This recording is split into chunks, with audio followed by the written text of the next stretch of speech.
যদি কেউ ওই ফ্র্যাঙ্কেস্টাইন হতে চান এবং দৈত্য বানান, তাহলে সেই ফ্র্যাঙ্কেস্টাইনের দৈত্য ফ্র্যাঙ্কেস্টাইনকেই মারবে। ফলে হুমায়ুনের কবর হুমায়ুনের ক্যাডাররাই খুঁড়ে দেবে।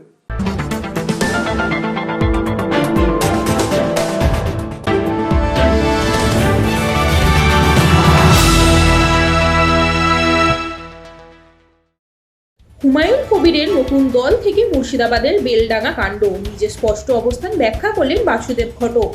আসন্ন নির্বাচনের ফলাফল, হুমায়ুন কবিরের দলের সম্ভাবনা কতটা, সবকিছু নিয়ে বক্তব্য রাখেন প্রাক্তন এই নকশালপন্থী কর্মী। শুনে নেব তারই মুখ থেকে ঠিক কি বললেন তিনি।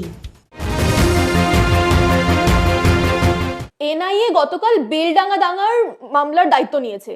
আপনার মতে বেলডাঙ্গা দাঙ্গার পিছনে কারা দায়ী এবং রাস্তা অবরোধ, ট্রেন অবরোধ ও রাস্তায় দাঙ্গা করার উদ্দেশ্য কি ছিল? দেখুন, এটা তো প্রথমত তদন্ত সাপেক্ষ ভালো করে, এটা নিয়ে ওইভাবে এক্ষুনি বলে দেওয়া যাবে না, এবং তদন্তের জন্যই এনআইএ নেমেছে। কিন্তু এখানে যে ইয়ের হাত আছে, হুমায়ুনের হাত আছে, সেটা তো সকলেই জানে। সেটা প্রকাশ্যে আসবে এবং কে কতটা ইনভলভ সেটা দেখা যাবে। মুসলিম সমাজ বিরোধীরা কি স্থানীয় প্রশাসনের নিয়ন্ত্রণের বাইরে চলে গেছে এবং স্থানীয় পুলিশ কি ভীত? হ্যাঁ, ঘটনা যেটা হয়েছে যে মিছিলটা যাচ্ছিল, মিছিলের মতো প্রথম দিকটা পেছন দিক থেকে জিনিসটা শুরু হয় এবং তারা নিয়ন্ত্রণের বাইরে, এবং এই নিয়ন্ত্রণটা যদি করতে না পারে তাহলে শাসক দলও বিপদে পড়বে। বাইরের জিহাদি শক্তি কি হুমায়ুনের দলে অনুপ্রবেশ করেছে? জিহাদি শক্তি বাইরের বিরাট কিছু পশ্চিমবঙ্গে এখনো পর্যন্ত সক্রিয় হতে পারেনি, খুবই সামান্য। যেটুকু হয়েছে তা বেলডাঙ্গায় প্রকাশ পেয়েছে।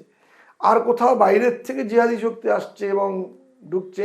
পশ্চিমবঙ্গ চিরকালই একটা সম্প্রীতির জায়গা। এখানে হিন্দু মুসলমান সম্প্রীতি নিয়ে হয়েছে স্পোরাডিক ঝামেলা হয়েছে, সেগুলোকে মেটানোর চেষ্টা হয়েছে লোকাল স্তরে। এটা বড় দাঙ্গা 92-তেও হয়নি। 92-তে যখন বাবরি মসজিদের ঘটনা ঘটে, আমরা তখন একদম রাস্তায় দাঁড়িয়ে পোস্টার মেরেছি, মিছিল করেছি এই দাঙ্গার বিরুদ্ধে, এবং দাঙ্গাটা সেভাবে হতে পারেনি। এবং জ্যোতি বসু একটা প্রুডেন্ট ডিসিশন নিয়েছিলেন, মিলিটারি নামিয়ে দিয়েছিলেন সেই দিনই, ফলে দাঙ্গা রুখে গিয়েছিল। আর একটা বিষয় হচ্ছে যে এখানে আরও যে ছোট ছোট দাঙ্গা বিভিন্ন জায়গায় হচ্ছে, সেখানে ভয়ঙ্কর জেহাদি লোকজনদের দেখা যাচ্ছে এরকমটা নয়, সাধারণ মানুষ। কিন্তু এই দাঙ্গাটার ক্ষেত্রে একটু অন্যরকম। এখানে কিন্তু একটা প্ল্যান্ড দাঙ্গার ব্যাপার ঘটেছে। হুমায়ুন কি নিজেই একজন বেপরোয়া ব্যক্তি? হ্যাঁ, সে তো তার আচরণ কাজকর্ম দেখলে বোঝা যায় যে বেপরোয়া ব্যক্তি। আগে ছিল কংগ্রেসে, পরে গেল বিজেপিতে, তারপরে সে নিজে দাঁড়ালো একা একা, তারপরে আবার সে তৃণমূলে। ফলে বেপরোয়া মানে রাজনৈতিকভাবে গুরুত্বপূর্ণ জায়গায় থাকার জন্য সে যা খুশি করতে পারে। বাবরি মসজিদ একটা ঘোষণা করে দিল, যা একটা সেন্সেশন তৈরি করেছে, ভয়ঙ্কর সেন্সেশন পশ্চিমবঙ্গের বুকে। হুমায়ুন কি তার উগ্র ভক্তদের উপর নিয়ন্ত্রণ হারিয়েছেন? হ্যাঁ, আসলে এটাই একটা কথা বলা হয় যে ফ্র্যাঙ্কেস্টাইন যখন তার দৈত্য বানিয়েছিল, সে দৈত্যটাকে পরবর্তীকালে সে আর কন্ট্রোল করতে পারেনি। ফ্র্যাঙ্কেস্টাইনকেই সেই দৈত্যটাকে বেড়ে দিয়েছিল।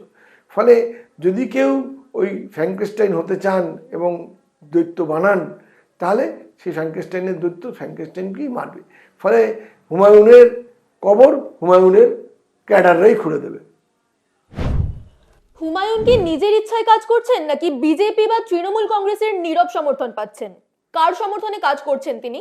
না, তৃণমূলের নীরব সমর্থন পাওয়ার কোনো জায়গা নেই। কারণ তৃণমূল ও যদি ভোট কাটে, সেটা তৃণমূলের ভোট কাটবে, সেখানে তৃণমূলের নেই। বিজেপির সমর্থন আছে, এটা বলাই যায়। মুর্শিদাবাদ ও মালদা এই দুটি মুসলিম অধ্যুষিত এলাকা নির্বাচনে কোন দিকে যাবে?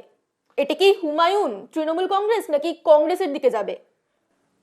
আমরা যতটুকু খবর পেয়েছি সেটা হচ্ছে যে মালদাতে কংগ্রেস ভালো ফল করবে কয়েকটা জায়গায়, মালদাতে কয়েকটা সিটও পেয়ে যাবে, এবং মুর্শিদাবাদও পাবে, কংগ্রেসই পাবে। সেটা হুমায়ুন কিছু করতে পারবে না।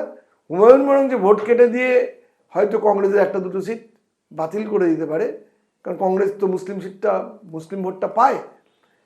এবং মালদায় কিন্তু কংগ্রেস ভালো ফল করবে, মুর্শিদাবাদে চাইতেও। মুর্শিদাবাদে ভালো করবে, কয়েকটা পাবে, মালদাতে আরো একটু বেশি পাবে। কারণ হচ্ছে যে ঈশা খান চৌধুরী যে সিটে জিতেছেন, 7টা অ্যাসেম্বলি সিট নিয়ে একটা তৈরি হয়, এমপি সিট তৈরি হয়। তো সেখানে 7খানা অ্যাসেম্বলি সিটের মধ্যে 4টেতে এগিয়ে আছেন ওনারা, ফলে সেই 4টে পাওয়ার সম্ভাবনা তো আছেই।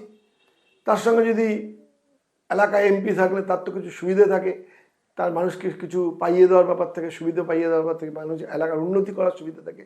এবং ঈশা খান চৌধুরীর ইমেজ ভালো সেই জায়গা থেকে, এবং এই ভোট কাটাকাটির যে অঙ্কটা তৈরি হচ্ছে তাতে কিন্তু কংগ্রেসের সুবিধা হবে, কংগ্রেস বেরিয়ে যাবে।